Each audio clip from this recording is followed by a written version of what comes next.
They forgot me. My parents, the people I trusted most, left me stranded at school. Alone, I set out to find my way home, but the journey turned into something far more dangerous than I could have imagined. A mysterious stranger, a family secret, and my own fears threatened to unravel everything. What really happened that day? And will I ever feel safe again? Based on a true story. Before we dive into this powerful story, let us know where you're tuning in from, and if you find it compelling, don't forget to hit subscribe. The bell rang loud and final, echoing through the emptying hallways of my school. It should have been a comforting sound, signaling the end of the day, but as I sat on the front steps with my backpack hugged tightly to my chest, the usual excitement wasn't there. I had been waiting for over an hour. The sun hung lazily in the sky, its golden light stretching long shadows across the playground. Kids were picked up one by one, friends waving, laughter fading into the hum of departing cars. But no one came for me. By the time the last teacher left, locking the big blue doors behind her, my chest felt tight. "Your parents are probably stuck in traffic," she had said kindly before she left, but her words did nothing to ease the knot in my stomach.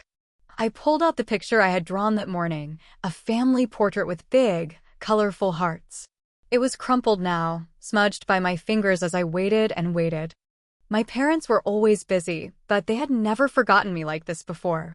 The schoolyard was silent now, except for the occasional chirping of birds. I glanced at the clock on the wall. It was nearly 6 p.m. My stomach growled, a low reminder of the snack I hadn't eaten because I was too excited to show them my drawing. "Where are they?" I muttered to myself, my voice barely above a whisper. A cool breeze swept through, rustling the trees and sending a shiver down my spine. It wasn't just the cold that made me feel small, it was the growing realization that no one was coming. I slid off the steps, my feet landing on the cracked pavement with a soft thud. My house wasn't far, I knew that much. I'd only ever driven the route, watching the streets blur by from the back seat, but I thought I could figure it out. I clutched my backpack and started walking. The streets near the school were quiet, lined with houses that felt strange now in the dimming light. The sidewalks stretched on forever, broken in places by overgrown roots. I tried to remember the turns Dad took when he drove me, but everything looked different when I was on foot. My heart raced when I reached a fork in the road. Left or right?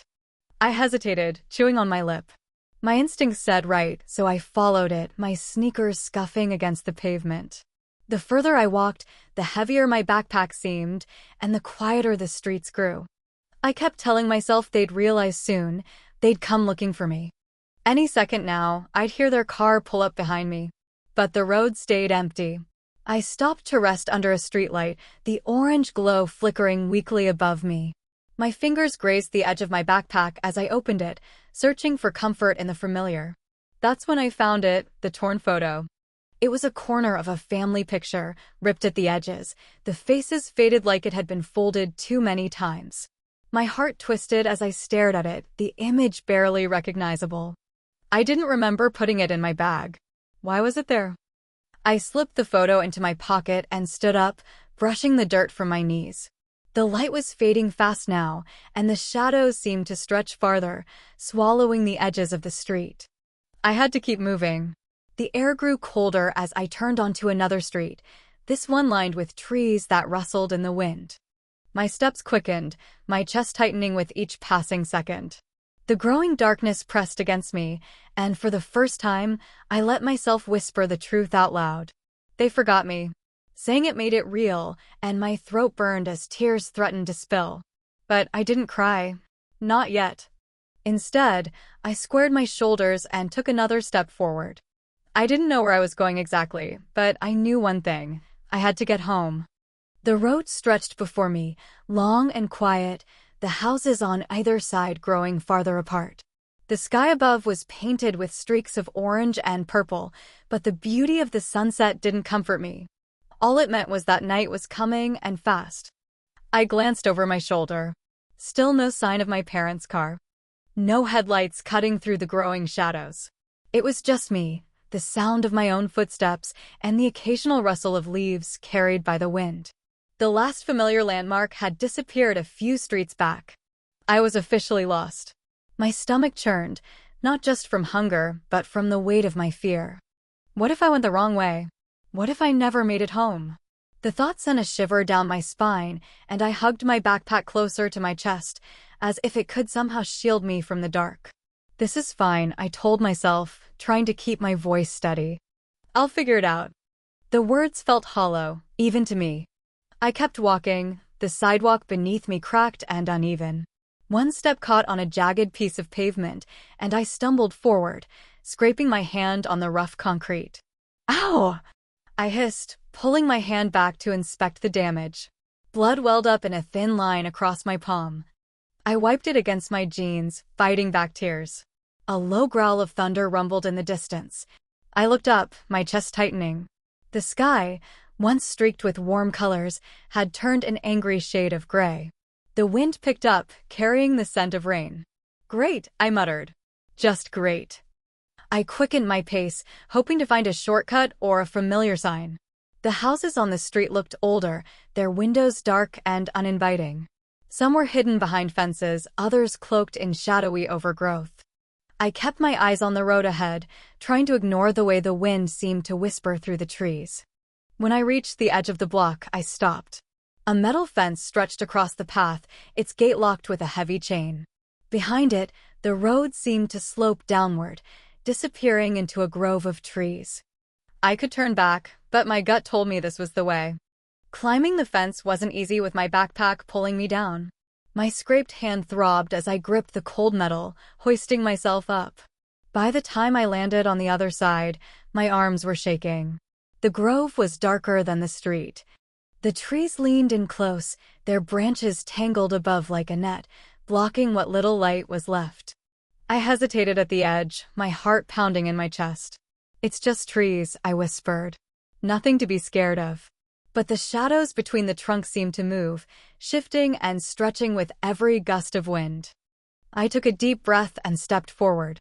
The air grew cooler as I walked, the sound of my footsteps muffled by the layer of leaves and twigs underfoot.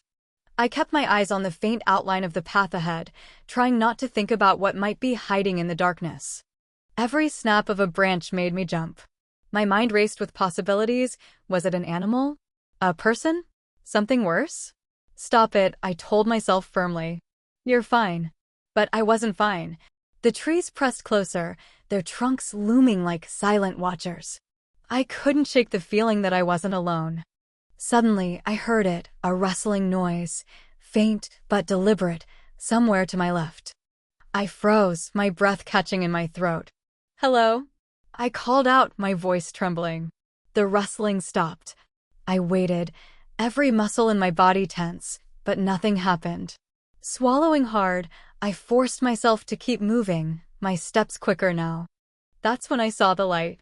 It was faint at first, a soft glow flickering through the trees. My heart leapt finally, a sign of civilization. Someone who could help me. I broke into a run, my feet slipping on the uneven ground as I chased the light. It grew brighter the closer I got, until I could make out the outline of a small cabin nestled in the grove. The door was slightly ajar, the warm glow spilling out onto the porch. I hesitated at the edge of the clearing, my instincts warring with my desperation. What if whoever lived here wasn't friendly? I thought about turning back, but the sky rumbled again, and a light drizzle began to fall. I had no choice. I stepped onto the porch, my hand trembling as I reached for the door. Inside, the cabin was small but cozy. A fireplace crackled in the corner, and the air smelled faintly of wood smoke and something sweet, maybe cookies. My stomach growled at the thought. Hello? I called out. No response. The hair on the back of my neck prickled. Something wasn't right. That's when I saw it. On the small table near the fireplace, next to a plate of cookies, was a photo. My family photo. I stared at the photo on the table, my pulse pounding in my ears. My family's faces smiled back at me from the picture, the edges creased and worn. This wasn't just some random photo, it was ours, one that used to sit on the shelf in our living room. How is this here? I whispered. My fingers trembled as I reached for the photo, but a voice stopped me. Well, Look who found their way inside. I whirled around. A woman stood in the doorway, her figure framed by the soft glow of the fireplace. She looked kind, with short, curly hair and a warm smile, but something about the way she stared at me sent a shiver down my spine. I didn't mean to. My words stumbled over each other. "You're lost, aren't you?" she said, stepping further into the room. She didn't seem surprised to see me. In fact, it felt like she'd been expecting me. "I was trying to get home," I said quickly, clutching my backpack to my chest. "I thought maybe someone here could help." She nodded, her eyes narrowing ever so slightly. "Well, you're in luck. I was just about to head out myself. I can take you home." Relief washed over me, but it was fleeting. There was something off about her, something I couldn't quite put my finger on. "How do you know where I live?" I blurted out before I could stop myself. Her smile didn't falter. "This is a small town, sweetheart. I've seen you before. You live near the corner store, don't you?" I hesitated. She wasn't wrong, but it still didn't explain why my family photo was sitting on her table. "I'll just grab my things," she said, brushing past me toward a small coat rack by the door. As she reached for her keys, I inched closer to the table and quickly slid the photo into my backpack. The woman turned back, slipping a coat over her shoulders. "Ready?" "Why, yeah," I said, though my legs felt like jelly as I followed her out the door. The car was small and clean, the scent of lavender air freshener hanging heavy in the air. I buckled myself into the passenger seat, my heart thudding against my ribs. "Don't worry, it's not far," the woman said, starting the car. Her tone was light, almost cheerful, but her fingers gripped the steering wheel tightly, her knuckles pale. We drove in silence for a while, the rain tapping softly against the windshield. I watched the trees blur past, the road curving in ways I didn't recognize. "This doesn't look like the way to my house," I said quietly. She glanced at me, her smile tighter now. "It's just a little detour. Trust me, we'll get there." My gut twisted. Something was wrong. I looked at the dashboard clock. It was getting late, too late for detours. "Can we go back the other way?" I asked, trying to keep my voice steady. The woman didn't respond right away. She stared straight ahead, her expression unreadable. "That's not possible," she said finally, her voice colder now. "You're better off staying quiet, sweetheart." Panic rose in my chest. I clenched my backpack, my mind racing. I needed to get out of the car, but how? My eyes darted to the door handle. If I could just unlock it and run, but the car was moving too fast. I had to wait for the right moment. The woman's phone buzzed in the cup holder, startling both of us. She picked it up, her attention momentarily off the road. "Keep driving," she muttered into the phone, and I froze. Who was she talking to? It didn't matter. This was my chance. I reached for the door handle, my fingers fumbling against the lock. The woman noticed too late. "Hey," she shouted, but I was already moving. The door swung open, and I leapt out, hitting the wet pavement hard. Pain shot up my arm as I rolled into the ditch by the side of the road. "Stop," she yelled, but I didn't look back. I scrambled to my feet, ignoring the ache in my body, and ran toward the trees. My breath came in short gasps, my heart pounding like a drum in my chest. The sound of the car door slamming made me run faster. The woods were darker than before, the rain falling heavier now.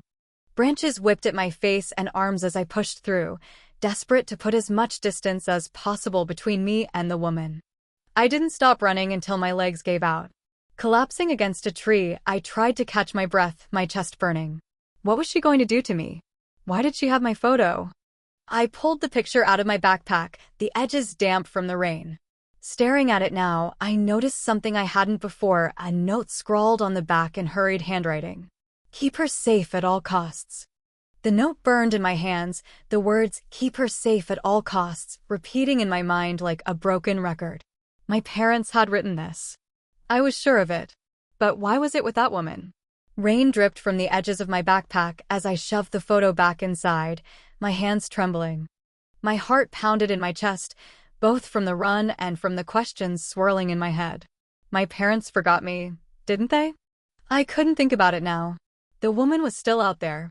The woods felt alive, the trees looming overhead and the wind howling through the branches.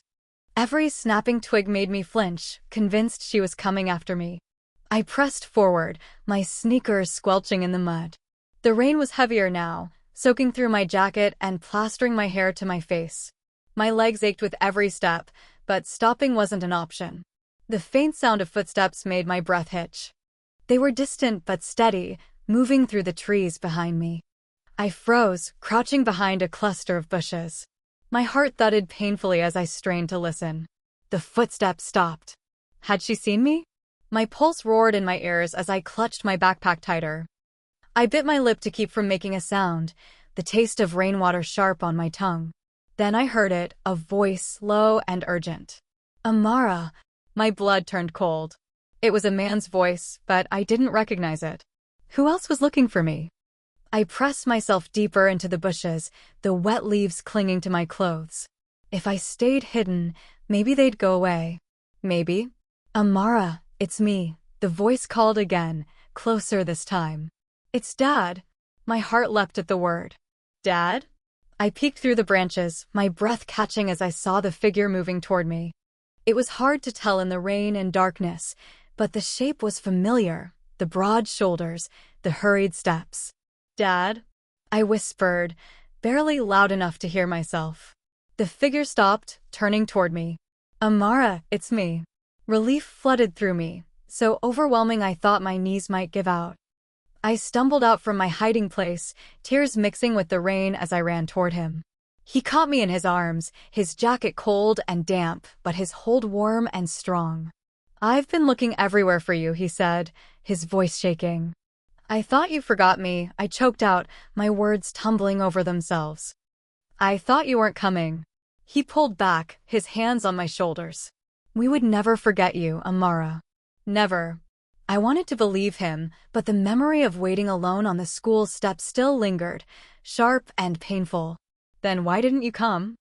I asked, my voice cracking. He hesitated, his face shadowed in the dim light. It's complicated.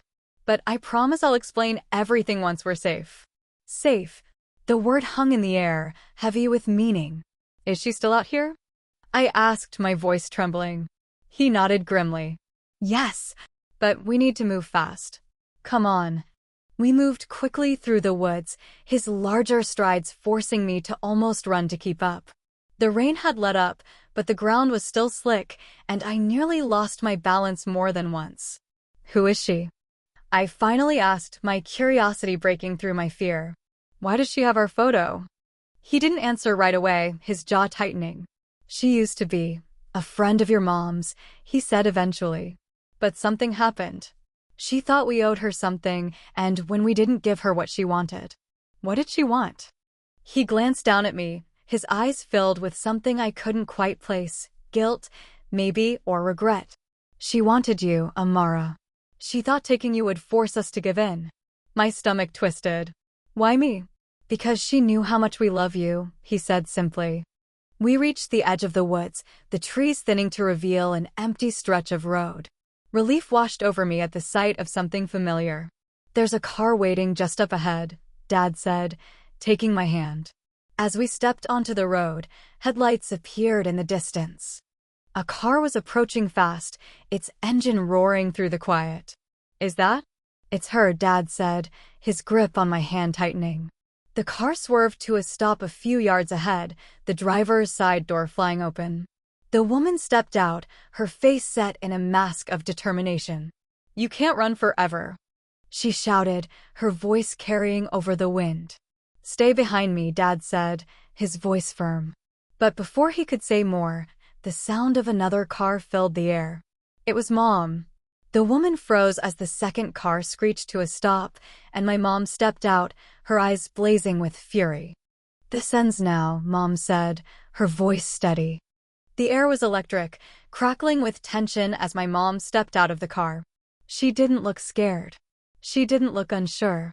She looked ready to end this. Amara, get in the car, Mom said, her voice calm but firm.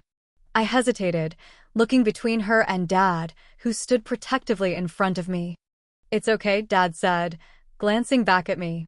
Go to your mom. I ran, my heart hammering in my chest, and Mom pulled me into her arms. Her hug was fierce, almost desperate. I could feel her hands shaking as they pressed against my back. "You're safe now," she whispered, and for the first time in hours, I believed it.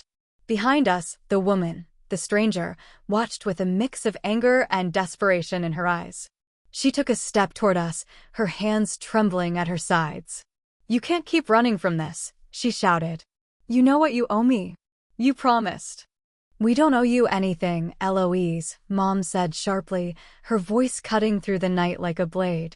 Dad moved to stand beside Mom, his shoulders squared. "We tried to help you, but this has gone too far." Eloise's face crumpled, her anger melting into something more broken. I just wanted a chance," she said, her voice cracking. "A chance to what?" I whispered before I could stop myself. Her eyes snapped to me, and I felt Mom's grip tighten protectively. "A chance to have what you have," Eloise said, her voice softer now. "A family. Love. A child who looks at me the way you look at them." Her words hung in the air, heavy with meaning. I looked up at Mom, confusion swirling in my chest. Why does she think we promised her something? Mom hesitated, her expression pained. "It's complicated, sweetheart." "No," Eloise interrupted. "It's simple. You made a promise to help me adopt, and you backed out. You left me with nothing." Dad's face darkened. "That doesn't excuse what you did. Taking Amara, putting her in danger, that's not love, Eloise." "I didn't mean to hurt her," she said quickly, almost pleading. "I just wanted to make you see." Her words trailed off, and for a moment, everything was still. Then the sound of sirens cut through the air, faint at first but growing louder. The flashing blue and red lights reflected off the wet pavement as the police car came into view. Eloise's face fell. "You called them?" "You left us no choice," Mom said quietly. As the officers approached, Eloise didn't resist. She raised her hands, her expression hollow as they led her to the car. I watched her go, a knot tightening in my stomach. "She's not evil," I said softly, almost to myself. "No," Mom agreed, her voice heavy. "But she made bad choices, and those choices hurt people." I nodded, my thoughts still tangled. Dad crouched down beside me, his hands resting gently on my shoulders. "We're so sorry, Amara. For everything. For not being there when you needed us most." I blinked back tears, wanting to forgive them but still feeling the sting of being left alone. "Why didn't you come?" "I waited so long." Mom knelt beside me, her voice breaking. "We were arguing, sweetheart. About work, about everything. We let our fight distract us, and we didn't realize you were waiting until it was too late. We failed you," Dad added. "And that's something we'll spend the rest of our lives making up for." I looked between them, their faces filled with guilt and love. The anger I'd felt earlier softened, replaced by something warmer. "You found me," I said after a moment. "That's what matters." The drive home was quiet, the three of us lost in our thoughts. I rested my head against the window, watching the dark streets pass by. Despite everything, a sense of peace settled over me. When we pulled into the driveway, the house looked different. Warmer, maybe. More inviting. Inside, Mom made me a cup of hot chocolate while Dad helped me change into dry clothes. I curled up on the couch, the blanket pulled tightly around me. As I sipped the warm drink, I reached into my backpack and pulled out the torn photo. It felt heavier now, weighted with everything that had happened. Mom sat beside me, her eyes softening when she saw it. "That's from our first trip to the lake," she said, her voice full of nostalgia. I nodded, running my fingers over the worn edges. "Can we fix it?" She smiled, brushing a strand of hair from my face. "We can try." Dad joined us, placing a frame on the coffee table. It was simple but sturdy, with enough space for the mended photo. Together, we pieced it back together, bit by bit. It wasn't perfect, but it didn't need to be. Neither did we.